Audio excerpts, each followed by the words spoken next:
all. Okay, there is a message on my screen because they love to do that. Okay, thank you. Do I want to learn more while I'm live? Do you want to learn more right now while you're live? No, I'm live. Welcome, welcome, welcome. Praise and power.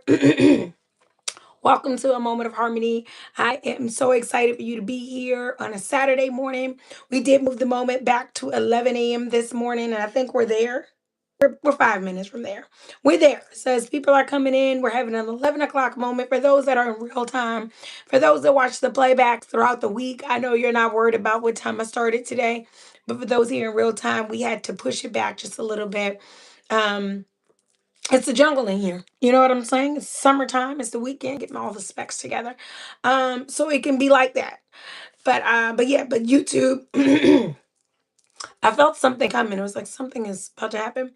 But YouTube has a they had some messages that they put up when they had messages that they put up in the beginning of me coming on, and I hate when they do that because it's like, send me an email, send me a text message. I cannot sit and read all these new guidelines while I'm live. It's crazy work. But I think a lot of people go live and they're not necessarily doing this type of content. So they have maybe the freedom to like stop and engage. But it's so strange for me because it's like, no, not doing that. Peace, love, the besties here. It's so good to see you, boo boo. Hope you had a great week. Have an extraordinary weekend. And we are going to have an extraordinary moment. We are in our midpoint check in for the month of June in 2026. Again, excuse me, y'all. Again, if you are here live, we're at the midpoint check-in. Um, we're at the halfway point. Welcome to the halfway point of the year. And it is time for us to spiritually settle down and say, what is going on with us? What have I put energy into thus far, leading into this year, all of my goals, a little quick little reevaluation of what I've invested in, and what I'm looking forward to, and what's working for me and what's not working for me. We're at the halfway point of 365, and we are checking in together. So halfway point check-in for June. We're in a mini series. We're at week number 3. We have one more week left in our mini series, and we'll be going into July. So for the month of June, so far we've done checking in on how are you? How are you? What's going on inside of you? Where are you? Where's your spirit? Where are your thoughts? Where are your intentions? Today we're getting into why are you with the episode entitled Don't Be Shy with Your Why. Okay. We're getting into why. Why are you here? Why are you with that person? Why are you working that job? Why do you write that music? Why? What is your why? Why are you around those people? Like, check in. Don't be shy with your why. We're not saying that it's wrong. We're just giving it some good close attention. And then we're gonna close out next week with what are you? What are you doing here? What are you becoming? What are you contributing? What? We're gonna get into the what, and we're gonna sum up our midway check-in next week. And then we'll be in July, and we're gonna get into, I know July, you know what I'm saying? We're gonna get into believing in ourselves, loving ourselves, getting rid of the naysayers, the negative energy, the self doubt, this negative self talk that we give to ourselves, or being around people that we shouldn't be around. We're gonna be doing that in July. I know July. Okay. But we are now in why. Why are you? Don't be shy with your why is today's episode as we check in the middle of the year. Now, we have a couple of birthdays. June is zooming. Like, I don't know if it's because some of the children are out, because my grandgirl is in camp, but the children don't have camp until the beginning of July. I don't know what's happening, but June just was like literally a blink. So, whew, okay, June birthdays. Happy birthday to y'all. We went from the Gemini to the Cancer. It's gotten sweet and cozy in here. Happy birthday to my Cancer people. Listen, I love y'all. We got that good complimentary energy going on, and I love good cancers. Happy birthday. Mr. Carter had a birthday. Oh, the bestie is on. Tell Tyjon happy birthday. Him and Mr. Carter have the same birthday, actually. Love it, love it, love it, love it. Oh, I have a super special birthday for my sugar bear. Listen, y'all, I have a super extraordinary friend that means so very much to me who just celebrated their birthday yesterday. And I just have to take a moment on the moment to say happy birthday. Someone who is definitely, I don't know what should you say? Someone who has been instrumental in my growth and my development. Many times on a Moment of Harmony, if you follow me, you get a lot of my real life, true life stories, okay? And this is someone who has come right at a beautiful place of transition for me. Hey, Mr. Carter, look at you. I did speak you up. But this is someone who has come literally right in the Mr. Carter came. Listen, this is what I want to say. I know that sometimes I'm speaking on the playbacks. People do not know that I'm talking to people that are chatting with me. And I sound real sporadic, okay? Real random. I'll just be talking and be like, oh, yeah, that's it. And listen, there is a chat that is live when you're live that I can see all the time that is not visible in the playback, and people think like, girl, why did you just stop mid-sentence? I'm talking to my people. So I had to explain that because I told y'all when I had the teacher coming to me like, I watch your moment, but some of the what are you doing here? You got to follow. You got to follow with me, okay? It's not you, it's me. All right. Anyway, back to my sugar bear. Came into my life during a very transitional period for me. What was it, 2022? I'm trying to think of 2022 when I refer to as the big shakedown, massive reconstruction of my life. Just a whole new revamping of Harmony and who she was and what I stand for and what I believe in and what I'm becoming and where I'm going. Listen, everybody gets those, you come to that fork in the road of your life when it's like, who are you really? And we're gonna get into that some today with this why, not being shy with your why. But definitely this person came along at a time when I had begun doing so much work on myself and revamping and reframing my thoughts and my theories from a child to a woman. You know what I'm saying? Those couple of years right before 40 where I was like, I was being taken through there, okay? And I was growing is what was happening. This person came along and really accelerated, really amplified, really helped me to go into kinder, softer versions of myself and is greatly responsible for the beauty that I continue to hold after it all. So, love you to life. To my sugar bear. You deserve it all. Have a great, great, great, great birthday weekend. Keep turning up. You know what I'm saying? Um, Bones. Let me tell y'all, this is why I love cancers. Listen, I love y'all. It's getting so soft and sweet in here. My Bones, who is my niece, she is my little sister's oldest daughter. She's a grown girl, okay? Because I think she's about to be 23 on Tuesday. Her birthday is coming up. What? Right. She's about to be 23 years old, out in the Navy, doing big things, living out in Spain. Now she's out in Hawaii. She just bones. I am so proud of you. Happy, happy birthday. You deserve it all. You need to go out here and turn up, not too much. Because at 23, I got to tell you, bring it in a little bit. But I love you. I'm unbelievably proud of you. And I just love the cancers of my life. Okay. Sissy Pooh's birthday is in 2 weeks. She's in July. We're not going to get into that yet. But I just love you all. I am excited to celebrate you. If I did not know you and you just had a birthday, happy birthday to you. If I do know you, I loved up on you in real life. And enjoy your day. Now, enjoy your weekend. Enjoy your time. Enjoy your season. Okay. Now let's get up into our moment. Don't be shy with your why. We are doing a midpoint check-in. Okay, we checking in. And we're seeing in the beginning, not just how you doing, how you healing. You know what I'm saying? We how you not how you doing, how you feeling, how are you healing? We in the how are you healing of it. And in this frame point, we want to come in. At the midway point of 365 days. We've come through many, many days throughout this year.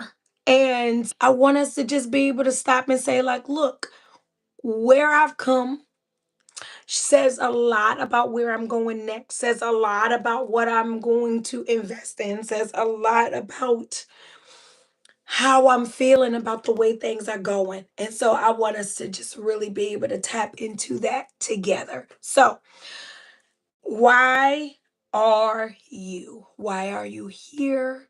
Why are you engaging in the things you're engaging in? Why are you participating? Why are you believing in what you believe? Why are you thinking the things that you're thinking? This midway point helps us stop and say, why? I want to reevaluate my why. I'm not going to keep it covered up. I'm not ashamed of asking it. I'm not embarrassed, or I don't feel burdened to explore it. My why is very important to my how I show up, to my how I survive, to my how I do it. Okay. And so I want us to get real close and cozy today in this moment, to get real close and cozy with our why. And we're going to go over some very specific tools that we can use in order to get to be more well acquainted and be certain in the things that we're choosing and the things that we're taking part in and the things that are becoming a part of us. Why? Why are you doing that? Why do we want that? Is it still relevant to us? So we're going to do the whole thing. Y'all ready? Okay. Now, so in getting to our why, we are going to go through having being in a spirit of creation over a creator. Um, being in the spirit of creation over the spirit of creature, meaning just like we talk about creatures of habit. We don't want to be a creature, we want to be a creator. And we want to look into that when we're talking about our whys. Understanding the season we're in and making sure our reasons match our seasons, that we're not holding on to wrong, old reasons, outdated reasons, underserving reasons for why we are part of things, or why we're taking part, or why things are taking space in our minds, body, heart, soul, spirit, schedules, days, right? Is your reason match your season? We're gonna get into that. And then we're gonna close out with weigh your why. Put some weight on it. Okay. We are going to give some value to the why. We're not gonna we're not children, right? You know how children just ask why and why and why? It's because they're learning about the world around them, and they're asking why so much to more understand. I don't want us to be clueless with our whys. We're not 6, we're not 7. Um, our whys have weight now. Okay, they have experience behind them. Our whys have wisdom, right? And I want us to move like we know what that why. Move like we know what we're doing. Move like we're at least in a better place of understanding. We are not a victim to our circumstances, but we are victorious in our circumstances. We are creators of our reality, and our whys have weight. You're not going to just ask me why, and I'm just like, I don't know. I don't even know. Why do you eat like that? Or why do you do this with your days? Or why do you enable these types of behavior? I don't know. Put some weight in your why, a little bit of bass in your chest about it, because you've gone through a journey of growth and development, and your life should be reflecting that. And I'm sure with a couple of little perspective tweaks, we will. You know what I'm saying? Because we're good. We're good like that. So let's get into it. Um, Creator versus creature. I want to keep saying creation all and over and over again. Um, a lot of times when it gets into coming into this place in our lives where we are being able to appropriately analyze the why. Why am I here? um why did I choose this path? Why am I speaking the way that I'm speaking? Why do I use the language I'm using? Why do I um exhibit certain behaviors? Why do I have certain habits? Like, I would really like to stop in the middle of the year to say, why is this still my goal? Um, should this still be my goal? And one of the biggest things that helps us understand if something should still be a focus, if something is still relevant to our growth and our development, is us being able to appropriately say, well, why do I want this? Why do I have this? Why is it here? So, a lot of times as human beings, we are creatures of habit. And if we look up a definition for creature, and I didn't write it down, so I'm just like paraphrasing, but if we look up creature, it says like a living being that has the ability to act or live independently. It's like a living being that has the capability of living independently, normally referred to as animals, but also human beings and mythical um, entities. They will all say all can be considered a creature. So when we say that, again, we're creatures of habits. um it takes away a really it becomes us doing things out of routine, out of environmental exposure, out of uh what is the word? I don't want to say mimicking, but from example, right? It be we do things because we've done things the way we've seen them done. We've done things because they're expected of us. We do or have done things a certain way because societal structure deems that this is the way Black men deal with trauma.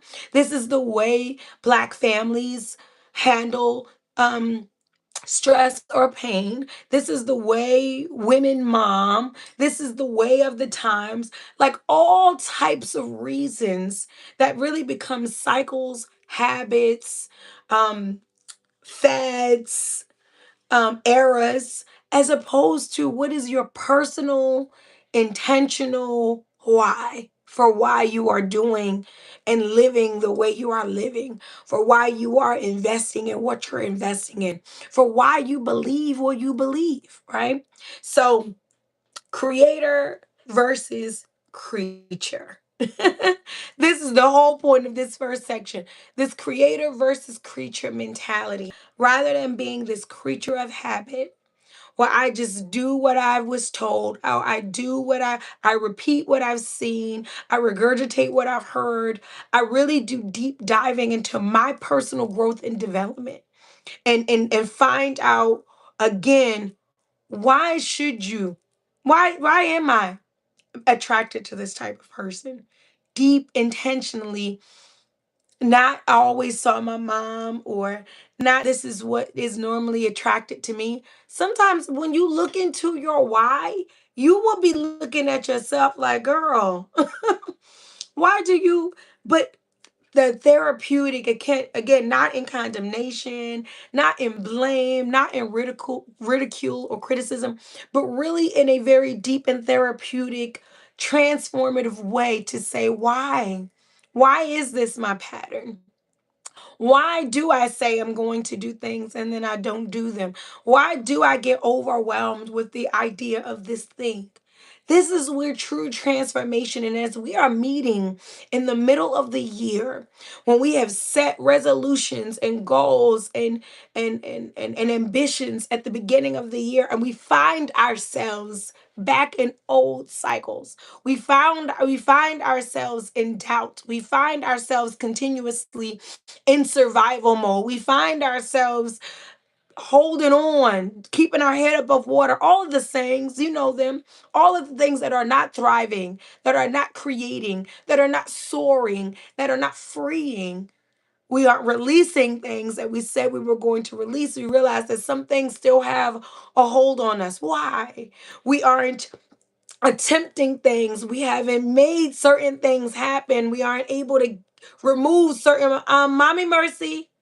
We are able to remove certain blockages, and we wonder, and instead of just being like, look, this is what I always do, this is how it always is, this is what I expected, I knew it was going to be this way, I knew if I started dating it, sooner or later the other shoe was going to drop, I knew once these children started smelling themselves, I knew once the summer got here the city was going to get jumping, I knew. Stop knewing and know.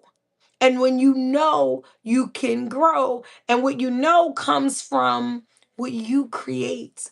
Why do you say you know or you knew something? That means you're coming from a pattern. You're coming from a secular perspective. You're coming from old places and labeling new realities with what you knew. I knew this was gonna happen. Well, let's know better. And there's no better way to know than for me to completely understand my why. Oh, now I know why this cycle takes place. I know why I draw in a certain energy. I now know what's broken inside of me. I know what I'm scared about. I know what I'm worried about. I know what where I'm deficient and why I'm drawing in certain deficient or lacking realities. Now, they said that a creature was a living being that inhibits um, a certain reality and it can act independently. That's a very primal or a very low operation for human divinity, right? That's the basics. The creature is something that can live on its own, and it is a living being that can just inhibit. You came and you inhibit the earth. You just come up in here and you take up some space. The lowest possible beingness is the creature. So when I say why you, oh, it's just a creature of habit. I just bite my nails, or not too many adults, but there are still some adults that just suck their thumbs, or eat when they're not hungry. Just a little creature of habit. I'm just so used to doing this after work, or I'm just used to doing this certain thing. The very basic level of operation when you have limitless potential as a divine being of humanity. Okay? When people say, I'm only human, what an understatement to what you are capable of. And when we're in the creature over creation operation of self, we are in that eat, sleep, breathe, procreate, eliminate waste type of, shout out to the doc, type of existence. And you are so much more than that. You are way so much more than that. So be able to go from the creature of habits. I I like who like me. Do you, why are you attracted to that person? Why is that person why does that person deserve space in your universe? Why is this person connected to your mission? Or are they? Why are you still participating and aligning yourselves with certain energies and realities? Get out of the creature of habit and understand that you are a creator of existence.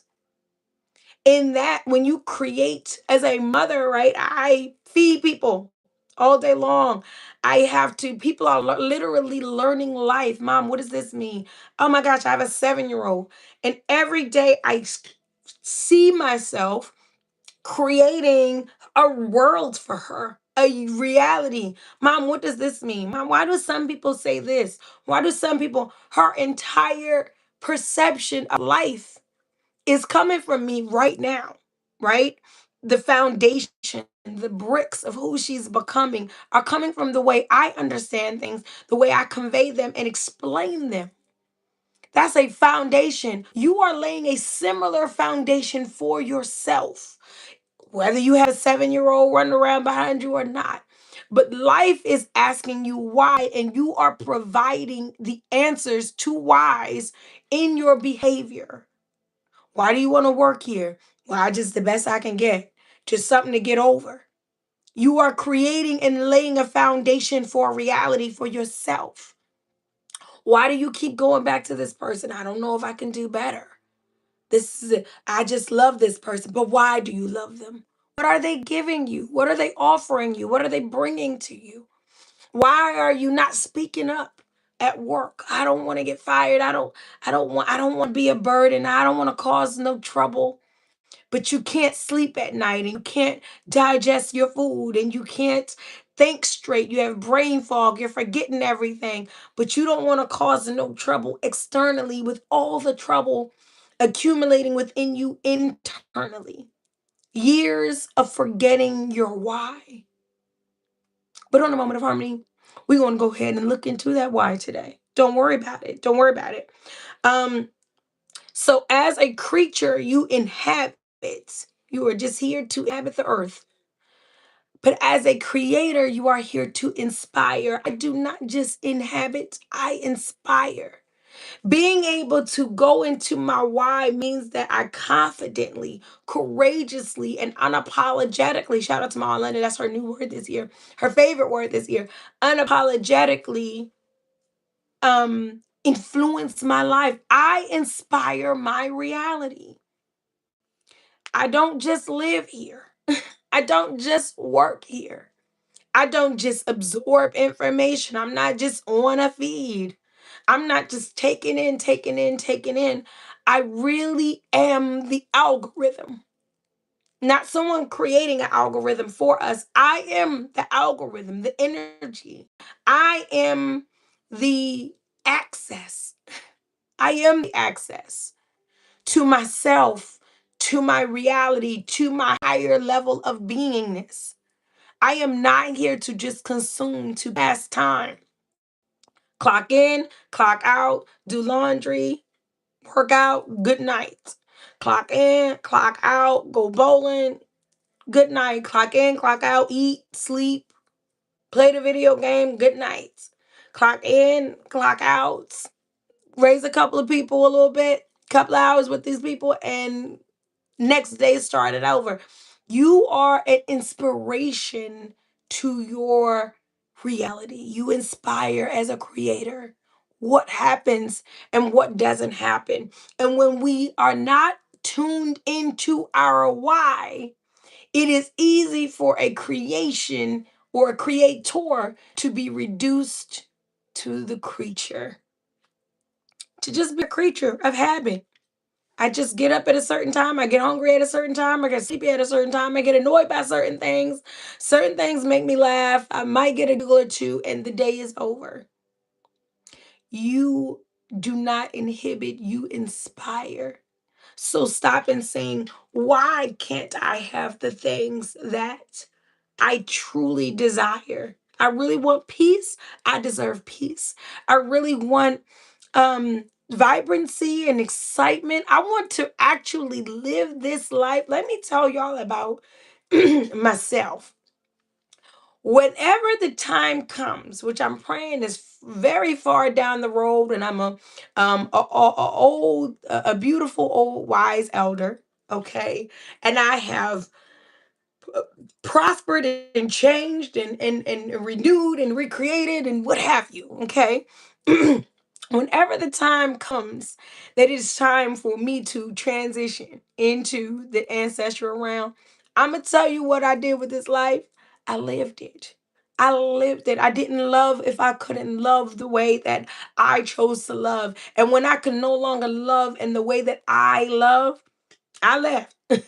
When I can no longer be all that I want to be, when I can't think and I can't imagine and I can't dream and I can't create and I can't, and I'm not excited and I'm not in love and everything is not amazing or awesome, even if it's complicated, I'm not inspired to grow and regrow and create and recreate. It's not for me. And I will be the first person to say, oh no, checking out, logging off. This ride is no longer a magic carpet ride. And for as long as I live, I will be on a magic carpet ride. Okay, shout out to Disney. I will be loving every moment and living it. I will be in hard times. I will be praying and I will be fasting and I will be crying and I'll be writing and I'll be thinking and I will be recreating. And in good times, I will be joyful and I will be giving and I will be loving and I will be generous and I will be overflowing. I will be stretching. I will be dancing. I will be singing. Listen, all of the days of this life, because I did not come here to inhabit, to live in a house and drive in a car and sit in a cubicle and do it all over again in the morning. I'm not saying these things are wrong or bad. I'm saying these things are formalities and they are not the purpose. They are the how I'm living. They are not the why I'm living. I have a reason for why I do, why I am, and why I believe. And in this life is so subtly treacherous. It's a little more than subtly, but I'm going to stick on the subtly for right now. A little more, it's a little subtly treacherous in that it takes your why a little moment at a time. It replaces your why with a salary. It replaces your why with complacency. It replaces your why with fear. A little bit of trauma, pain, frustration, oppression, and strategy, a little bit at a time. And then you look up and you don't even know, why do I do this actually? Why are you here? How did you get here? Why am I in this? Why am I a part of this? Why do I partake in my own demise, my own self sabotage, my own belittling? Why? Why am I a part of that still? You don't just inhabit. I don't just inhabit, I inspire. We're moving from a creature of habit to a creator of reality. That is why our why becomes so important and why today's episode is do not be shy with your why. Don't put it away. Keep it right here in the front pocket. Pull it out like an ID. Why am I doing this? Why? I need to clearly and intentionally evaluate and understand, because I might be doing something for a reason that is not my own. I may be operating in a space that is not one of abundance and creation, but one of fear and intimidation, fear and cycle, fear and pattern, curse, generational curse, right? Not one of creation, but one of generation, right? Pause. Okay. What are the other reasons? Or what are the other, yes, I'll say reasons. One of the other reasons that it's important for us to reframe how we evaluate our why, how we utilize it as we are growing and becoming, is because sometimes, if you have forgotten to look at your why, if you do not sit with it often and align yourself with it, you will find that you are in new seasons with old reasons. Your reasons don't match the season you're in. I was on a podcast maybe 2 weeks ago. Shout out to Sheroic podcast. I was on the podcast and I was talking about how us as women of color, how we develop, those that have gone through traumas and pains, we develop a protective shell over self that then becomes our personality, or it becomes how we show up in the world, even as grown up women. This little girl had to be a certain way to protect herself. This little girl had to be a certain way to keep people up off of her. This little girl had to be a certain way, alone and on her own. But as she became a woman, she no longer needed to protect herself in that way.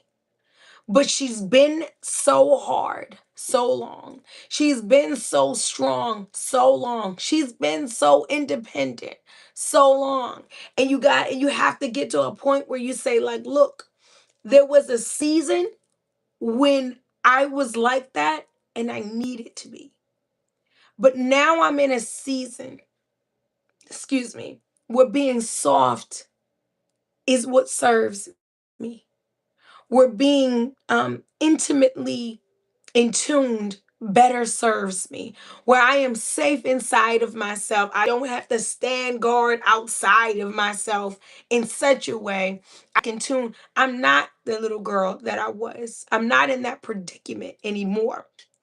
Trauma sometimes relives itself in our realities in such a way. But being able to say there was a season when I had to be that way, but no longer does my season dictate or foster this reason. So when I sit and look at my why, it keeps me current in my season. It lets me know, oh, you don't have to do that anymore. You don't have to be around those people anymore. You don't have to talk to yourself like that anymore. You don't have to show up like that anymore. You're in a new era. You can grow more new norms, normal new ways of being. You don't need that anymore. You don't have to hold on to that. You don't have to cling on to it. You don't have to use it. You don't need the excuse. You don't need the what is it? The distraction, the deflection. You don't need it anymore. You don't need the substitution. You can let that go. You can let that go now. Sometimes we are doing things for reasons that don't match our seasons. And I'll use an example. When my baby brother died, my first sibling transition, he was 19 years old. It was almost 10 years ago. Next year to be 2017 to be 10 years ago. So 9 years ago, my baby brother was murdered. And and it was extremely life altering and traumatizing for me to experience a child and our family to be murdered. My brother was shot 5 times, and it wasn't even a, you know what I'm saying? It was pretty brutal. So it was a people, no one ever being prosecuted, all of the stuff, no one serving time, cold case, all the craziness, right? And it was so traumatizing at the time because my brother, okay, my for those who aren't familiar and for those that are, bear with me. My baby brother lived with me during the time of his murder. So not only did I lose my brother, like literally overnight, but he had a room downstairs, he had a life and a routine in my house on a regular basis. So there's this abrupt snatching feeling. There's this abrupt change. And it's almost it takes so long to come to terms with reality when it shifts so quick and so drastically and almost and seemingly so permanent, right? So at that time, I could not, the separation needed in order for me to allow my brother to rest in peace and for me to allow myself to live in peace. There wasn't a great window for it. And it was extremely traumatized. I talk to people all the time. This is the year I started using profanity. There were a lot of bridges that were like, um, me being able to express that I'm not really coping with what's happening right now. And that was one of the things. The other thing was anger, frustration, all types of things, like all the things. Okay. Not only all the things that come with grief normally, but because of the way that my brother was murdered, it was like big sister, you know what I'm saying? It was big sister mode. It was, as a matter of fact, I think it is visual. It was just insane, y'all. I was on a vigil. I think as a community leader, I'm all out in the vigil talking about I will burn the city down. I was so angry. I was so angry. I was all in big sister mode. Like I mean, and not thinking clearly. And one example is I got into an argument with a spat with one of my friends because maybe for about 2 weeks after my brother was murdered, I couldn't sleep. I wasn't eating. Um, it was the straight. I've never been in that place. Even when my big brother died, I didn't get quite to that place. But the shock, right? And the separation from self that happens with such a tear was like I wasn't ready for it. So in a lot of ways, I just wasn't good and I wasn't myself. So one of the spats that I got into was that leading up into my brother's funeral, they were preparing, so we had to go out and identify him. Once they brought him into the funeral home, they wouldn't let us see him in the hospital, but he came to the funeral home, and that's where we were able to the first time see that this had really happened and that my brother was really dead. Horrible experience for me, right? Extremely traumatic because when I saw him, it was just like real to me. Up until that, I did not believe. I was just calling his phone. Like they got the wrong person. They just didn't know he had an ID on it. I'm like, let me see him. They would not let me see him for days. So actually, the first time I saw him was like, as a matter of fact, when I saw him, I was like, look what they did to you. Somebody did this to you. It was all big sister mode, right? I was just like, who did this to you? Right? He's laying there, you know what I'm saying? But that was my thinking. And that was the first thing I said, like, who? Somebody really did this to you for real. All right. So after that trauma, right? Maybe we had about another week before the funeral. It's CP time. Y'all know what I'm saying? So we had another week before the funeral, maybe. And I knew that the funeral home he was being held at, where I just went to identify him, was only 5 minutes from my house. There were times when I couldn't sleep that I wanted to go and sit in my car and sleep in the parking lot of the funeral home. And at one point, because at this time, friends and family would constantly be coming to the house. They weren't leaving us alone because it wasn't just me, it was my children. People were really upset. So people were always like checking in on us. At one time, I'm like getting ready to go. I'm like, I can't sleep and I need to go to the funeral home and I need to sleep in the parking lot and I'll be able to sleep. And then a close friend, he was like, no, you can't go. Well, why would you do that? Now, of course, his language was a little off because I wasn't in the place I was in, but but I understood he was operating from fear because it wasn't the best neighborhoods where we were. And he was like, that's real stupid. Like, that's dangerous. Why would you go sleep in the parking lot of a car or a funeral home? What's wrong with you? But it wasn't that I was in a place of logic at all. It was to me, my brother was there. This is someone who slept in the house. His room was in the basement, and he's not coming home. And if he can't come here, I'm going to go to him. And if I can't go get him, I'm just going to go to him.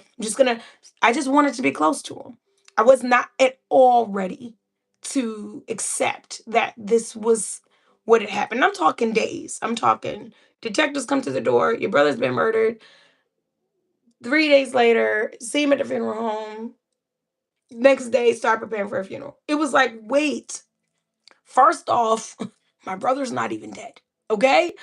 Y'all have gotten this all wrong. We're in the crazy Twilight Zone movie. Like, give me a second. He'll be coming home. I'm like calling his phone. They done told me, ma'am, he is gone. So I'm not in a space. I promise I'm going somewhere with this super sad story. Um, after a certain amount of time, of course, I didn't go sleep at the funeral home. My friends and family were like, "You're not doing that." But for me, it was like I need to be with him, right? My mind was like, he's alone. I seen him laying there. He's there by himself. Why would I leave him there? I'm gonna go where he is. Craziness, right? Where I was. I'm not even gonna say crazy. I'm gonna say grief. Grief. So after all of that funeral, my brother was cremated. I was there for his cremation, all of the stuff, all of the traumatic stuff. We got these urns. This is the point of the moment now. We got these urns, actually. This heavy urn. I have one, I have him here now. Have this urn. It says ashes. All of my siblings, right? All of my siblings got urns with his ashes in it so that it became comforting to me that my brother was around my neck at that time. For those years, right? It took me years to come to a peaceful place about my baby brother's murder. Um, and in those years, that necklace was like, I have him. It was the feeling that I was going for when I was like, I'm going to sleep in the parking lot of the funeral home. It was the he's too far away from me. Right? It was that feeling of like, it's no way I cannot. I watched this person be born, and now I'm watching this person die, and I can't do anything with this. I need him with me. I'm used to having him with me. And the necklace provided that for a really long time. It gave me a closeness, it gave me a serenity, it gave me a peace of mind. And even at the time when he was getting cremated, I was so upset with my mother for cremating him. Like, do not burn. Mind y'all, I'm still in big sister mode. Do not burn my brother. Are you crazy? What a, we were hot. Pun intended. We were hot. But then over time, I was so happy that she did that afterwards because I had that solace because I didn't have to go to a place. I didn't feel like I had to go to a tombstone. I didn't have to go visit. I just was like, he's always with me. And it helped me from a physical, he's always with me, to get to a mental. It helped me in that transition period. When things weren't coming together quick, it helped me over to get there. Fast forward 8 years later, my big brother dies, right? My big brother has a massive heart attack and he dies. He wasn't sick, he wasn't good, and he doesn't make it, right? He's on life support and then he doesn't make it. My big brother now gets the urn. Okay, this comes to the story. Now my big brother has an urn. And I'm feeling like I'm not gonna go through what I went through with Victorious. What I'm gonna do with Majestic. I cannot afford to shut down, to stop eating, to stop sleeping, to be crazy. So I'm immediately in repair mode of myself before I can even start processing what's happening. I'm like, girl, don't you fall apart because you fell apart and you can't do that again. You can't do that again, right? So I was like, okay, be more, you've been through this. Be smarter with it, be more prepared about it. And it didn't work too much because I ended up just prolonging my shutdown. But I did for a long time. I just kept it moving. Okay. And I was not able to do that with Victorious.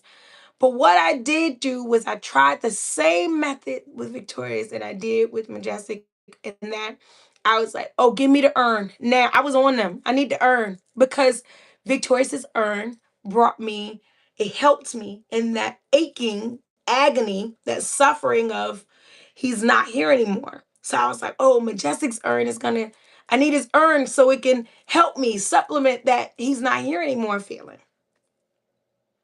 Now, life don't even work like that. Grief don't even work like that, child. This is just me using old cycles, old patterns for a new season.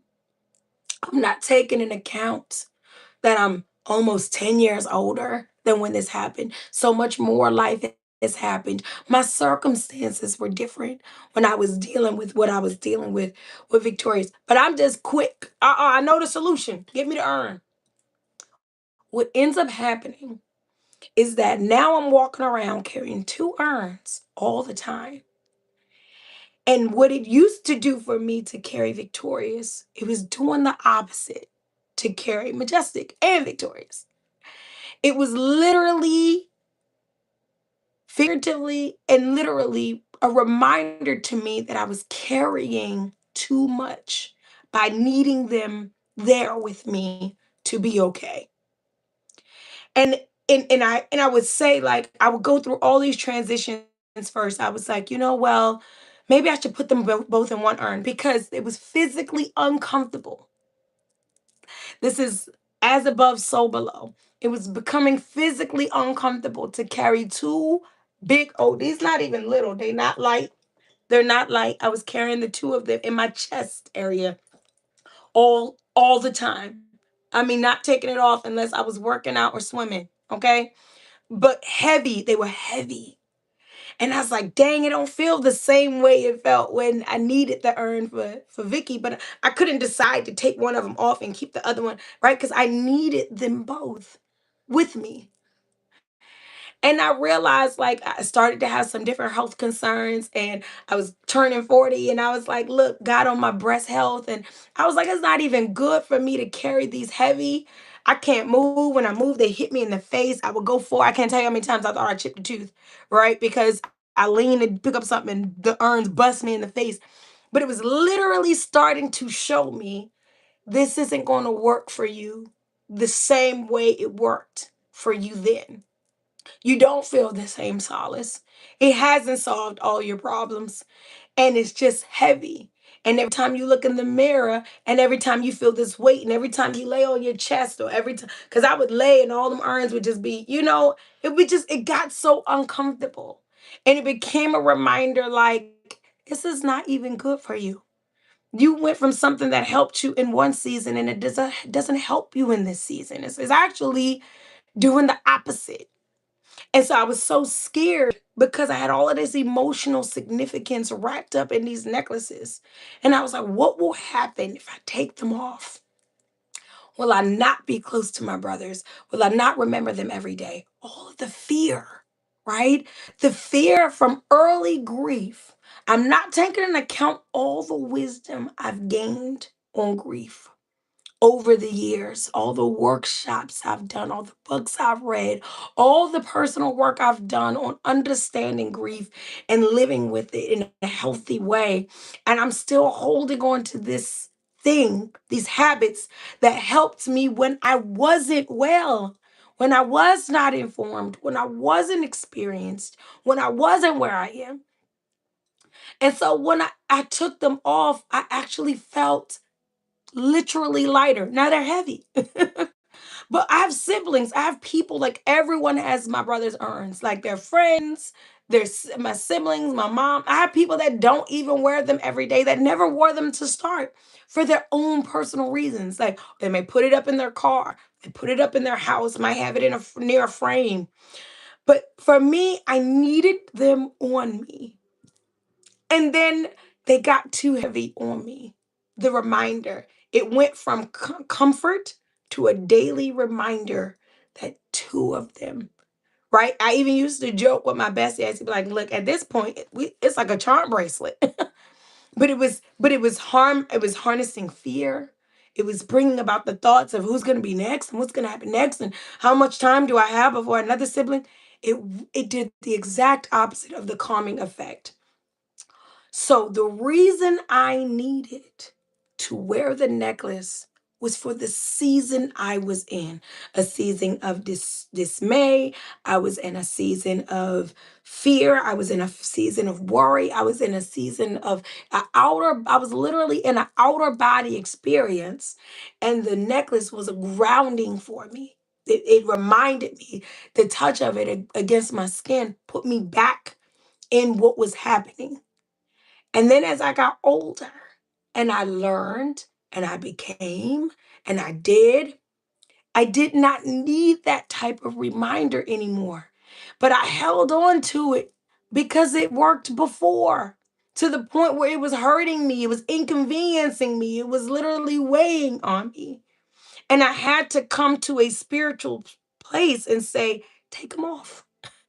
Take them off. It's heavy now to hold them. One point you needed to, and now you don't need to have them on your neck to have them with you. You know better now. You are in a different space now. And so I put them right next to my where I sleep, but they're here always.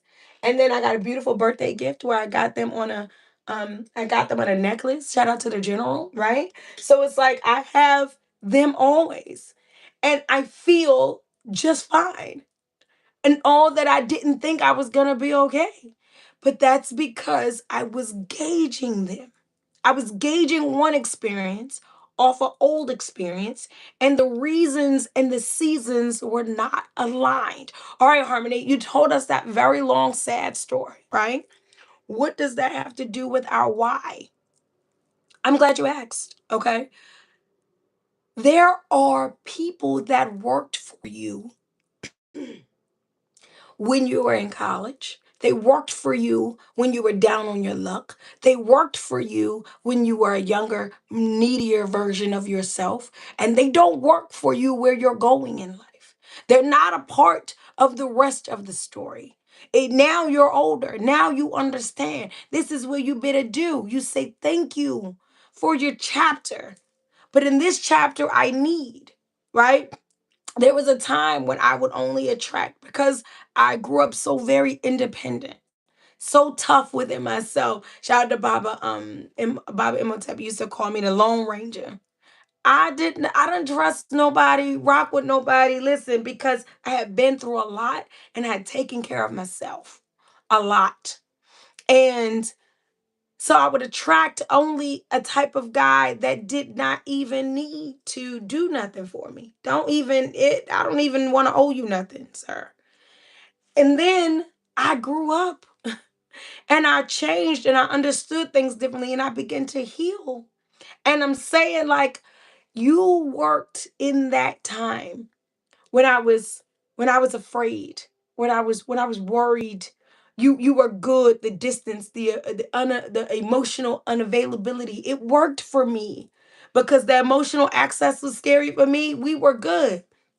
As I grew, that's why now I understand love not as who you like and don't like or who works with you and doesn't work with you. I understand it's complementary, who you can grow with. As I grow, will I outgrow this? Because if I come in a place of trauma, if it's a trauma bond child, I promise you I'm going to outgrow this.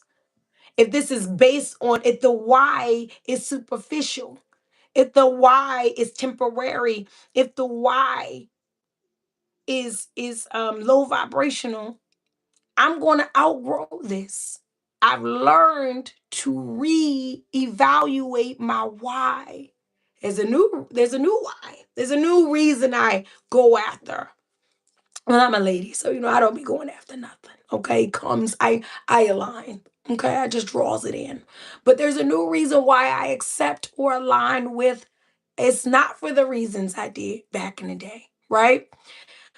Reasons, old reasons in new seasons, abandon your why.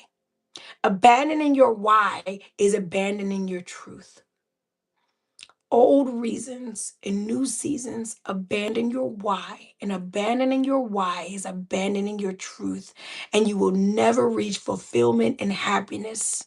Those old, outdated reasons do not serve you in your current season of abundance, your current season of actualization, your current season of wisdom. You are different now. As a reason we don't eat baby food and we don't need it. As a baby, you needed baby food. You needed food that was already pureed, had a certain nutritional value, and that would help you grow because you were growing month by month. You don't need that baby food today. Some of us still eat baby food because it worked for us at one point. Yeah, but when you didn't have no teeth, you can chew now. You don't need to do that anymore. It worked for you when you couldn't feed yourself. It was easy on the spoon and tip. You can feed yourself now.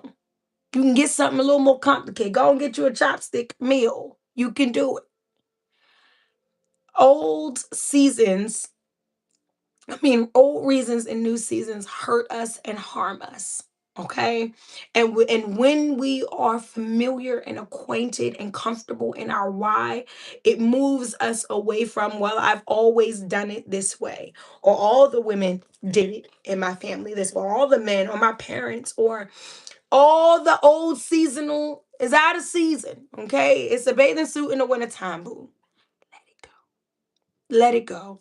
Some of us are so unhappy. We are so unfulfilled. We're living lives where we aren't true to ourselves, double lives, double standards, hurting our spirit, breaking ourselves down, just unsatisfied and unfulfilled because we live in it's a bathing suit in the wintertime. It's just chaos. You're out of season. Give things their thanks. This was a hard lesson for me. Give things their just due for where you needed to be when you were underdeveloped, for what you needed when you were sad and broken, for what you needed to be a part of that helped you feel like something, for what helped you get over to the next hump, for what took you in when you needed to be taken in. Give things their gratitude. Be righteous in your transformation. So give them their gratitude. Thank you. Pay your homage, but do not stop growing because your seasons are going. Do not be stuck in an old season for an old or a new season with an old reason, and you are stunted in your growth and development. Why are you there? That doesn't even work for you anymore. You don't even live like that anymore. You don't even think like that anymore. You don't even believe that anymore. So why are you there? Why are you just taking up space and time to appease, to fit in, to seem, to what is it, to implicate or insinuate a certain reality? Choose. Choose where and you choose by understanding your why. That doesn't work for me today. I appreciate it. Oh my goodness. You know what I'm saying? There was a time I had to live a certain way. I had to do a certain thing. I had to move a certain way. I don't have to live like that anymore. I know how I can make money on my own. I understand, I have wisdom, I have courses, and took my master class. So I don't have to let people talk to me crazy to bring home a paycheck. Those reasons, oh, why you let them talk to you? I need the money. You have a master's now. You have experience now. Your resume is on fleek. You don't have to. That's an old reason. That's a 20-year-old reason for why you let people talk to you crazy in the workplace. That's not no 50-year-old reason. Make sure your reason and your seasons align, and that is predicated upon your why. Now let's get in here because we're at our hour, child. Y'all know I tries not to go over. It doesn't always work, but we're at our hour, and we're gonna get on out of here on weigh your why. Listen, put some weight on it. Put some weight on your why. A lot of times, us asking why is strongly discouraged in the societal structure of today. Don't ask what's in your food. Don't ask, why you can't work. We always said it's conventional work week. Well, why can't we change the conventional work week? Why can't we do? Yes, yes, yes. You got it, Mr. Carter. Um, why we just live in a societal structure like just do take the shot, eat the food, do the job. Well, why is this the conventional work week? Why can't we change this? Or when we wanted to work remote, I remember there was a time when I wanted to do more remote work, well, long ago, before remote work became a thing, and everybody acted like it was impossible. It's like, oh my goodness, no, you can't work from home. How's that gonna work? And now something like 70% of jobs are remote, and it becomes just a societal structure pushing a norm that says, don't ask, just do. We're saying, no, I'm putting some weight on my why. You're not going to convince me to just sit up here all day and just be obedient. And I'm not trying to figure out, why is it being done this way? Why can't it be done better? Why can't it be done in a way that works for me? Why? Put some weight on your why. Ask your why and stand on it and become acquainted and really friendly and close and intentional with it. There are a lot of people today, when you learn your why, your life changes in very significant ways. It changes in positive ways. It changes in ways that may not seem as positive. They may be harder. They may be more sacrificial. Like, it's like, dang, I know my why is different. I know that now peace is a requirement. It's not a luxury. It's not something I get to on the weekends. I'm at a place in my life where peace is necessary. That means things that aren't peaceful have to go. And some of the things that aren't peaceful, I love. Some of the people that aren't peaceful, I'm connected to them. We kinfolk, or we known each other for a long time. We're connected in a certain way.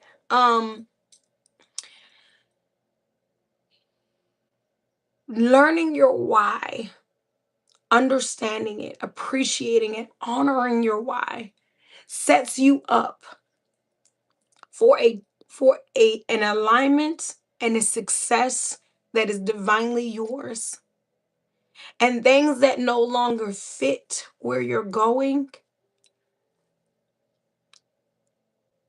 should not be with you. And a lot of times that's hard for us to adjust to, not as creators of reality, but as creatures of habit. It's the creature of habit in you that is doing things that don't even serve you, that don't even align with your current principles and values, that don't even look they don't even have a place in your future, your ambitions, and your vision. It is the creature of habit.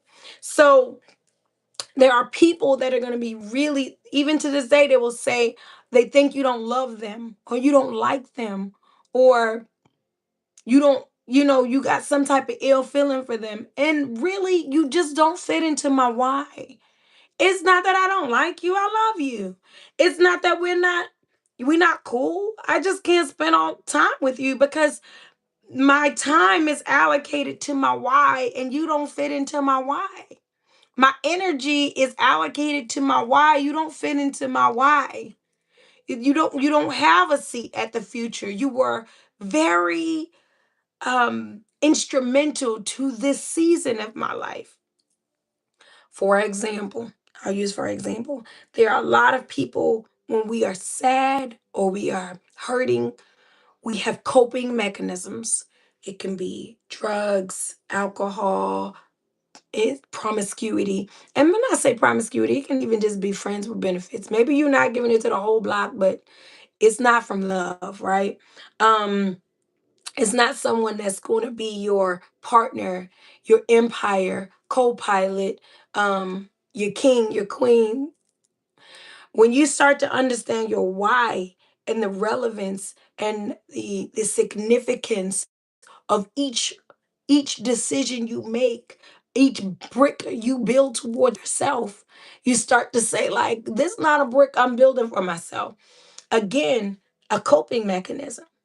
You did this back in this time, or back in the day you used to take part in certain things because you were just so down, or you just needed relief, or you just needed an escape. That has nothing to do with your why. Okay, as above so below. They have everything to do with you coping and coming to terms with what's happening with you spiritually and physically at the same time, and you trying to you're not getting with the program, so you're coping with that. But once you begin that alignment process, we need less of the coping mechanisms and we need more of the cooperative mechanisms. Okay? We need more things that move us where we want to be. We understand happiness now, wealth, health, well-being. I don't need things to pretend that I'm okay. I actually am moving towards being okay. I actually want to be okay. I want to live in an okay, in a well state of being. And so all the things that helps me cope, they don't go. So sometimes kikiing or gossiping or empty engagements, those things don't fit in your why. Unhealthy conversations, people that are still in different processes than when you are, there is no love loss, only time. I'm not losing the love, boop. I'm just losing the time with you. We just can't, you don't fit into where your why. This is what my why means to me now. This is how heavy it is. This is how important it is. This is how significant it is to all that I'm doing. I understand that my why has weight. And when I allow this life, or I allow societal structure to minimize it, to demonize it, to even fantasize it, I move myself further away from why I actually am here. I am not doing anything for the children. That's not my why. I'm not going to say doing, that might sound crazy. What I mean is people who say, yeah, I don't love this person, but I'm here for the children. Let me be more specific. Or I don't, um, I don't love this environment, but I need to do it I need to move for my children, but you're not focused on what needs to happen within you for yourself. When you align yourself, everything will align, as opposed to us being like, oh no, I just got to do it for my kids. But why? But why are you doing it? But why will it work for you? What is in this that helps you endure or helps you excel? What part of this is yours? That's the part you will align with, and then everything else will follow. So, weighing your why, it matters. The why has weight, and we are no longer, look at the thing, all in my moment. We are no longer being in a place, space, or reality where our why is small. I'm not working this place because everyone in my family worked it before me. I'm not going taking this path because it's the path of least resistance. Does it align with your why? Why you are here, what you came to do, what you need, your why. So keep in mind, as we are living a life, this one that we know about, shout out to the doc, this one valuable, beautiful, brilliant, extraordinary, ever living, ever growing, ever becoming life that can take us from mediocre living to the highest levels of growth, development, and happiness possible and known to man. If I could be my most happiest self, why would I sit right here in this little medium happy space? I don't want to be medium happy. I came here, the sacrifices I've made, the lessons I've learned, the courses I've gone through in this life. I came here for the magic. I saw a meme that says something similar to that. I came here for the magic. I don't want nothing less. Like I told y'all early, it's the magic carpet ride for me. This whole life. And if it starts to pull me away from my why, I came here to be living source energy, to give life, to give vibration, to heal, to learn, to grow, to expand, to become, to have true joy and contentment in my spirit. Not just the joy you get going shopping, not just the happiness of a couple of dollars in your pocket. I'm talking not the formalities of the how I'm living. Because I want to live large. Okay. I want to live good. Well, just like y'all, listen, the how is one thing, but the why. My how will never get bigger than my why. My how will never cover my why. And I will never substitute my how for my why. The why is first, and the how comes when I'm true to my why. So don't be shy with your why. Put some weight on your why.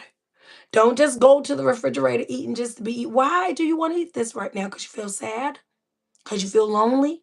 Because you're tired? Why are you using that language you're using? Because you're frustrated? Because you're angry? Why are you entertaining this fool or that fool?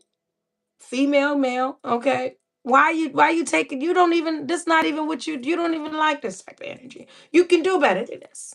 Because you don't want to invest in yourself. Oh, because you don't want to do more for yourself. You don't want to grow yourself. You're not trying to get up in that gym consistently. You're not trying to strengthen your mind consistently. So you just rather lower your standards than heighten your actual reality.